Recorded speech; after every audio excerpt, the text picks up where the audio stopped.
Welcome to day 30 of our data science journey.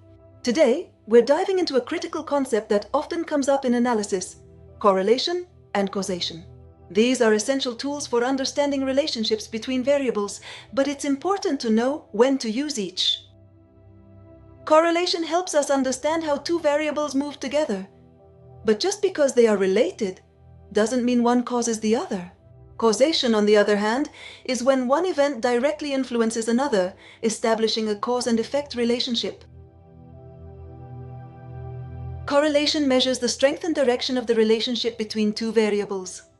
It's expressed by a value known as the correlation coefficient, which ranges from -1 to 1.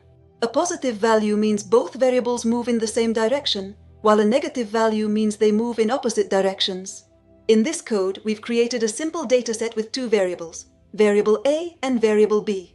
We use the core function from pandas to calculate the correlation coefficient between these two variables. A value close to 1 suggests a strong positive correlation, while a value near -1 indicates a strong negative correlation. We get a value close to 0.9, which indicates a strong positive correlation. This means that as the values of variable A increase, the values of variable B also tend to increase. However, it's important to remember that correlation doesn't imply causation, so this doesn't necessarily mean that changes in variable A are causing changes in variable B. It just means they move together in a similar direction. Causation tells us that changes in one variable directly lead to changes in another. Unlike correlation, which simply measures relationships, causation implies a cause and effect link. Proving causation often requires controlled experiments or longitudinal data.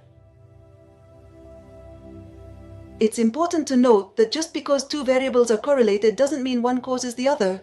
This is a common pitfall in analysis. Correlation might exist due to coincidence or a hidden variable. In this case, you might find that ice cream sales and drowning incidents both increase during the summer months. While they may show a correlation, one does not cause the other. Both are influenced by the season. Hot weather leads to more ice cream sales and more people swimming, which can increase drowning incidents. But one does not cause the other. Understanding the difference between correlation and causation is key to making accurate conclusions from data. Always question the relationships you find. Are they correlated, or is one truly causing the other? In our next session, we'll dive into the world of machine learning, where understanding the type of learning process, supervised or unsupervised, can make all the difference when selecting your model. Stay tuned for more on that.